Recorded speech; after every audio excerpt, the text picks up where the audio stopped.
on his strategic approach to trust these public servants to be the next leaders of the Philippines. I would like to thank you, the Duterten, for your unwavering loyalty, not just to my father, but to the Filipino people. Maraming salamat sa inyo. Your principles cannot be bribed with money, power, and influence. It will not be forgotten. It has been my greatest honor in my 21 years.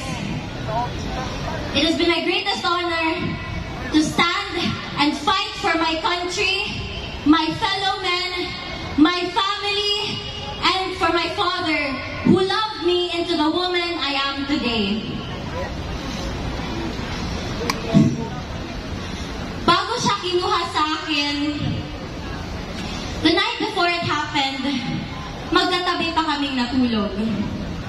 I asked him, Dada, what's gonna happen to you?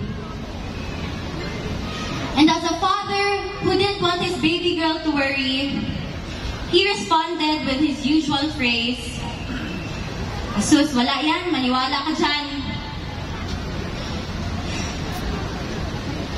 To my Dada Rudy, who will be watching this later, pinalangga ka ni Kitty, ayaw na kalimti.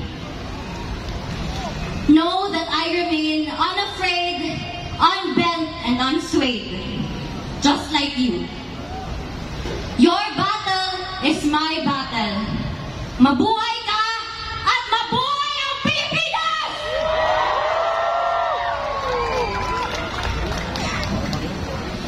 Muli kong iaabot ang personal na mensahe ni Tatay Digong para sa bawat Pilipino. Sabi niya, exercise your right to vote and do so wisely. My warmest greetings of love to every Filipino. Mga kababayan, mga kabataan, 4 na araw na lang bago ang eleksyon. Huwag niyong ipagbili ang inyong mga boto. Ipanalo natin ang Duterte! Duterte! Duterte!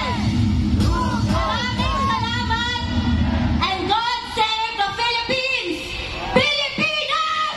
Duterte pa rin! Duterte!